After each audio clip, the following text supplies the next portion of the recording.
So I'm chilling with my boy Grizz, playing some classic Zelda, and I'm reminded, that I put a lot of work into the combat aspect of my game, and I think it's time to change gears just a little bit, get a little break from that, start doing some puzzle stuff. And what better to start with than some classic push puzzles? Now, before I get into the fun stuff of designing the puzzles and actually building them out, I'm going to have to do the not as fun stuff, but still just as rewarding stuff, which is building the underlying system that those puzzles will use. Namely, being able to push a big object around.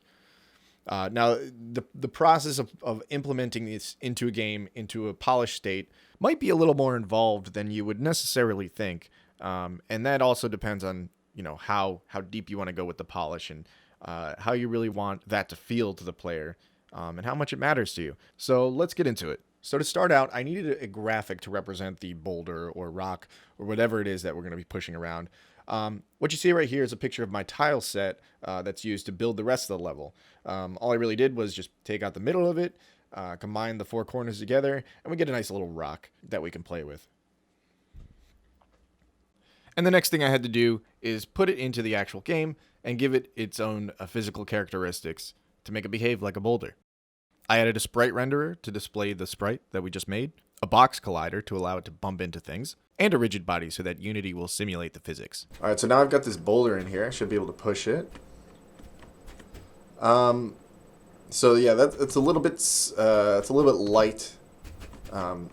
Doesn't feel like it has much weight to it. Next, I started playing with the mass and friction of the rock until I got it feeling how I wanted. Smooth. Okay, perfect. Now, as far as the pragmatic implementation of pushing a rock around in a game, we're pretty much done. But I'm a proponent of putting a lot of the polish in as you add features, especially as a solo developer, rather than just waiting to the end to polish everything. If you're doing everything yourself, you're not going to necessarily want to go back to things you've already completed and polish them up later. And I feel like when it's the freshest in your mind, that's when you should add the polish, but I'll leave that tangent behind. Next, I had to make an animation. Now, the first step of animating for me is usually finding a reference. Usually I can get away with finding one online if it's a common enough action that's commonly filmed, like running or climbing or, throwing, things that are part of sports or competitions that generally get filmed from a lot of different angles. For example, this great rope climbing video that I found from Misfit Athletics really was exactly what I was looking for in a reference for that action. But for pushing things around, not so much. So there was no lazy way out of this one. I had to film the reference myself, which on the bright side does give more creative control over the animation. Now, I had a rough time trying to simulate the motion when my wall obviously doesn't move and my feet don't slide very well on the carpet. I think Grizz got a little concerned that I had spontaneously lost my mind. At this point, it was time to pull those references in and start the animation. All right, so I've got these two options. I got this one. I got two good poses here. I got this one, which I can't see my feet, but I can figure out what's going on. And this one, I feel like this one has a little more character. It shows a little bit more effort, having the body closer and the shoulder being brought in for the push.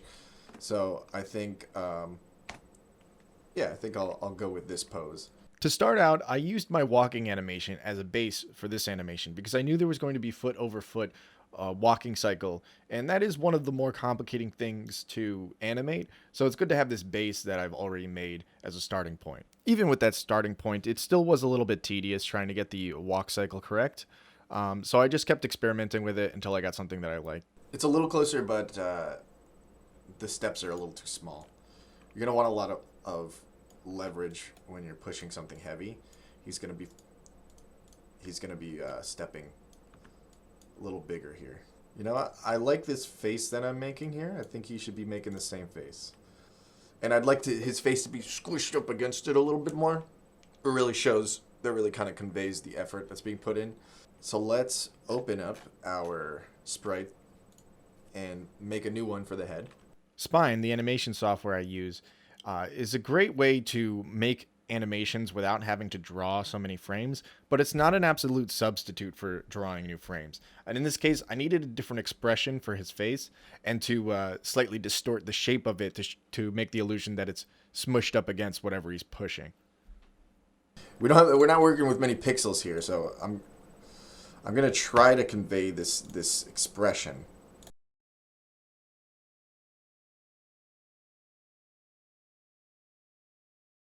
Let's try that as a starting point.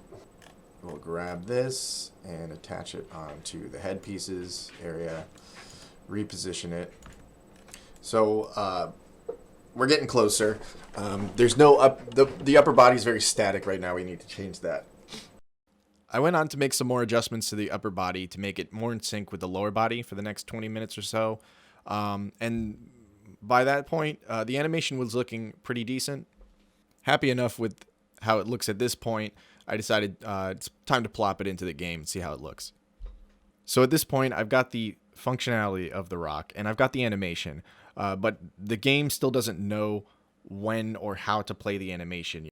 I drafted a lot of code just as a form of brainstorming to figure out how I was going to inform the game that the pushing was in fact happening, and how I was going to go about implementing the animation as far as, how fast should the animation play, when should it play, what should be happening to cause the animation to start playing. There's a lot that goes into implementing the actual animation. Do I use an overlap sphere or a trigger? Which one's cheaper? I'm going to use an overlap sphere. This trigger nonsense. No, we're not doing that. All right. I ended up settling on a solution that involved putting some overlap spheres on the edges of the player's collider and attaching a script to the rock object so that when the player came in contact with the rock, the overlap sphere would inform the player object that it's now touching a pushable object. At this point, all I had to do was check for player input to make sure they're actually moving toward the rock, and voila. All right, it looks pretty good.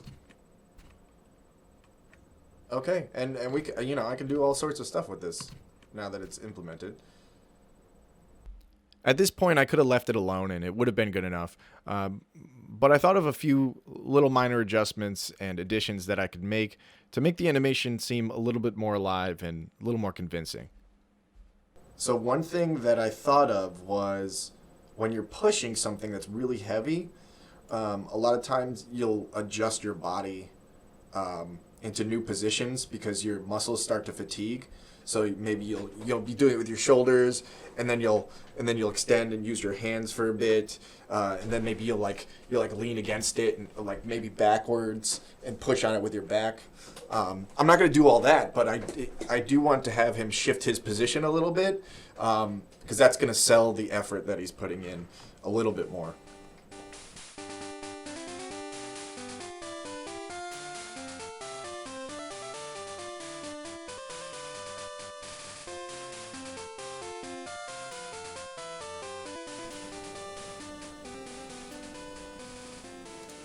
Will this work?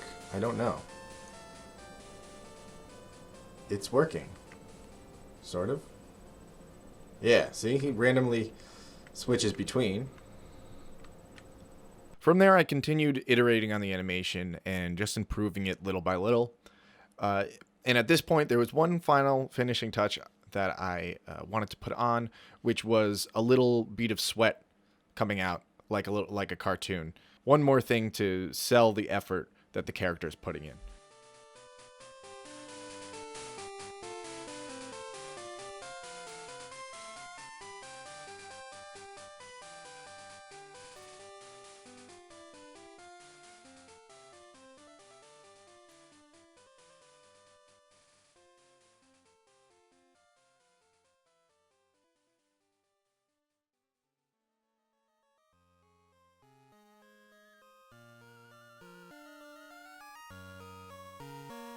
And there it is, the final implementation. If you made it this far in the video, I want to thank you for watching, and I'll see you in the next one.